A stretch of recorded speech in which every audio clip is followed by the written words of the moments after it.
Danica Patrick's in the booth this week. What's the procedure, everyone? What's the procedure? Stay calm! Wait. Everybody just calm down!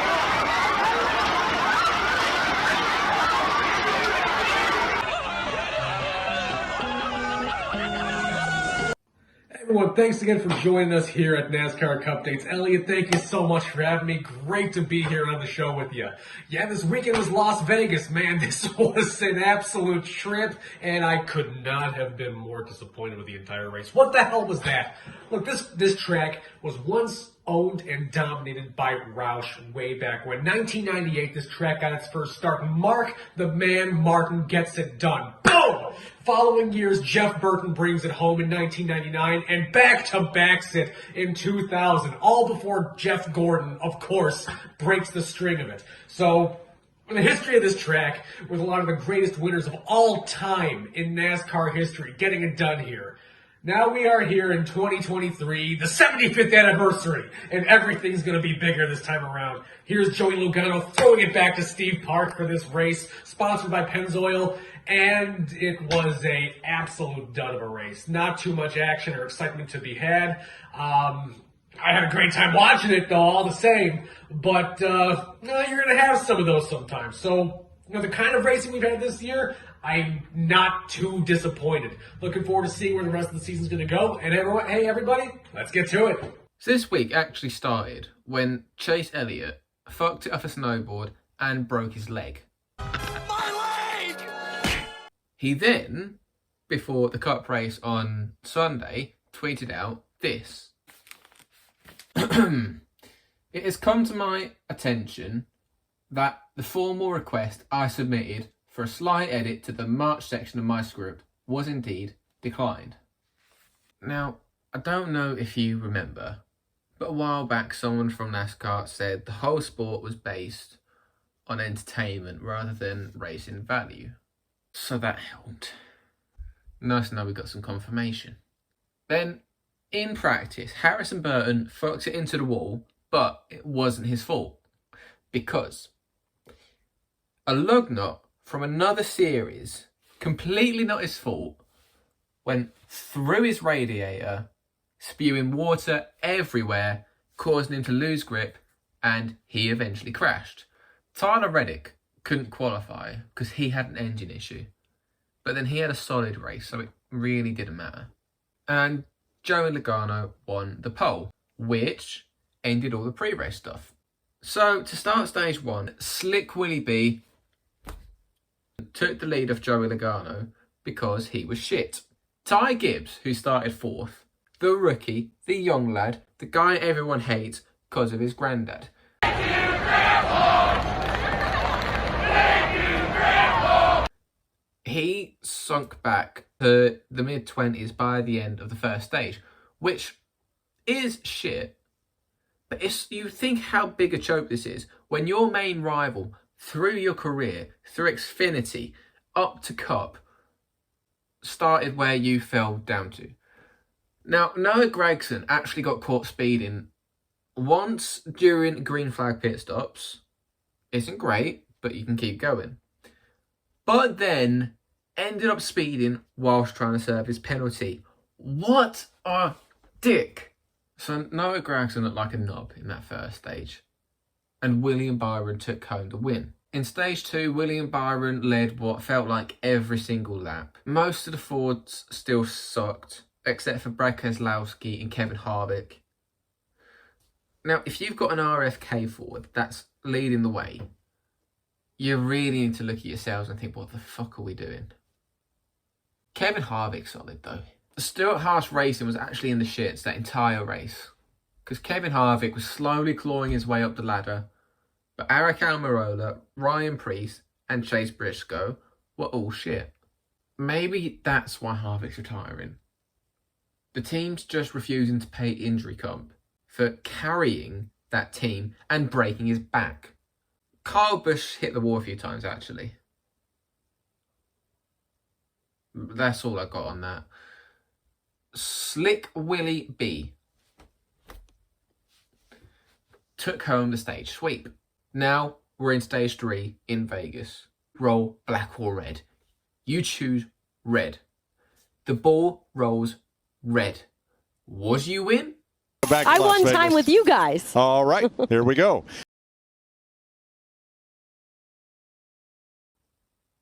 Ugh. Byron still led a lot of laps. But wait, Joey Logano hit the wall running through your ride. Now, I didn't actually have much to say about this, other than Logano was a bit of a twit for coming down the track as much as he did. So Dan's going to dissect this wreck for you. So here we come to lap 182, and now we have a three-car battle going on. You have Joey Logano on the outside riding the wall, and on the lower side of the track, you have Kyle Busch in the number 8 and Brad Keselowski in the number 6. And these guys have been 3 aside for some time. They take the turn 3, going into turn 4. Joey Logano well on the high side, and the other 2 drivers holding as low as possible. Logano starts to come down a little bit. Brad starts to come up a little bit. Bad situation all around. Now, these gentlemen have been racing each other for over a decade. Kyle Busch, Brad Keselowski, Joey Logano, some of the biggest prolific names in modern NASCAR. They have been running for so long, they know each other's moves like the back of their hands. Unfortunately, you have a little case of misjudging each other's movements. Surprising for this caliber of driver. My opinion, Logano did come down a little bit too much. Brad Keselowski came up naturally with the actual progression of the track and led to Joey Logano's first DNF here at Las Vegas in 20 years. And honestly, this is due in part to the caution clock. Logano's car looked fine, it looked like it could still run. They just need to make a few more repairs to it. But what once was beautiful about NASCAR being the wrenching and the mechanical aspect, now it's set to a really minimal time limit. So they have to speed run it and pray they can cobble it together. Couldn't do it in time. Logano DNF for this race, and kind of heartbreaking for that one, honestly. So now everybody hits pit road, and Denny Hamlin plays some big brain strats and only took 2 tyres. He won the race off pit road, and Eric Jones actually had to stop and then reverse. But no one covered why. So I'm guessing that part in Jones's script weren't passed on to the booth.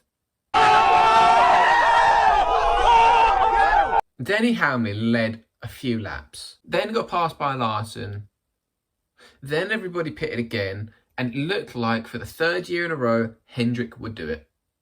Then, with 4 laps to go, Almirola just getting loose, and this shouldn't have actually been a call, like in the slightest, because he managed to keep going. So we go to overtime. Truex stays out with some big brain strats. The man who hasn't won a race since the dawn of time. Since that time, there have been 2 champions, 44 races, a new car, 2 concussions, the Hail Melon was invented, Cole Custer got booted to Xfinity, Ryan Newman didn't get a contract, Ryan Preece did, there were hella rookies. NASCAR announced the lineup for a Le Mans venture. I got a new job. The threat of World War III came back up, Russia invaded Ukraine, Queen Lizzie died, Pakistan decided it could swim, and I had a video do alright on TikTok, and my Instagram hit 84 followers. Ricky Stenhouse Jr. won the Daytona 500, and Kyle Busch made Toyota look like a bunch of twits. So we have a 2-lap shootout for the race win. Truex on old tyres, Larson to the outside, Byron to the lead. Hamlin started 4th and got shagged back down into 11th, and AJ Allmendinger shat himself and took out everybody. So William Byron won the race in Vegas. One thing I personally feel like needs addressing is the commentary situation. So in the booth, we traditionally have 2 people consistently here right now. You have Mike Joy, who's a literal human dictionary. You can ask him any question and tell you every little bit of knowledge about something sports related. It's impressive what this man just knows offhand. He's perfect in there.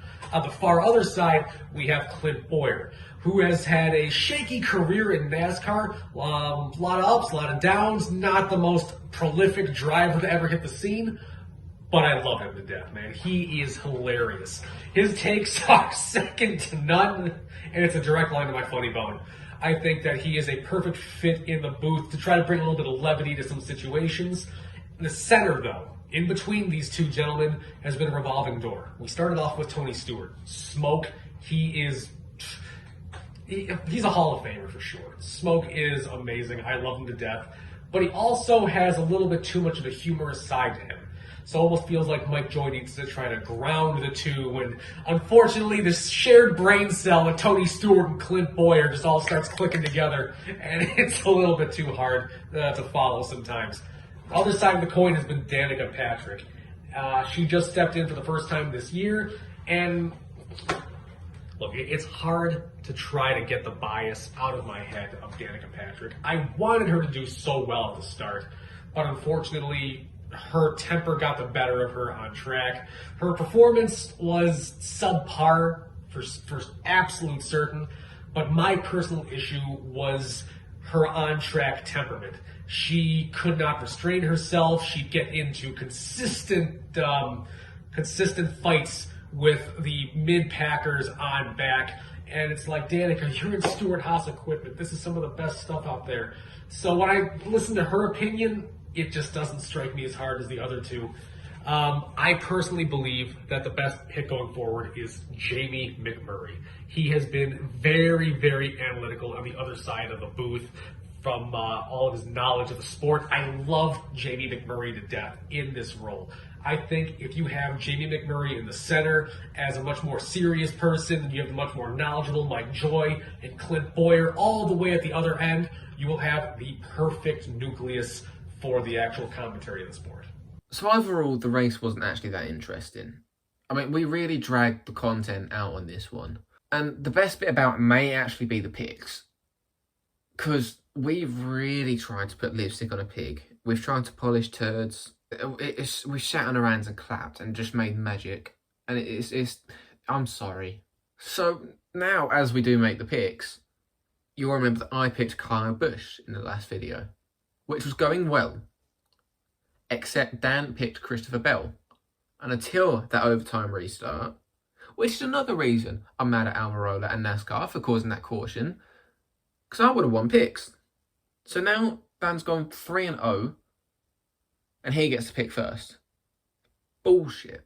Now it's time for the picks. We're going into Phoenix this week. So what exactly does that mean? Well, this is a semi-short track. It has a lot of aspects very similar to your traditional cookie-cutter tracks in the way it's laid out, but a lot of differences. That massive dog leg, that's drivers power down to the inside, coming out of turns 3 and 4, all the way past the start-finish line, and they can power bomb and get a massive run of speed into 1 and 2. So who do I think it's going to be for Phoenix? My money, this is race 4 of the season. Might as well look at the driver of the number 4 car, Kevin Harvick.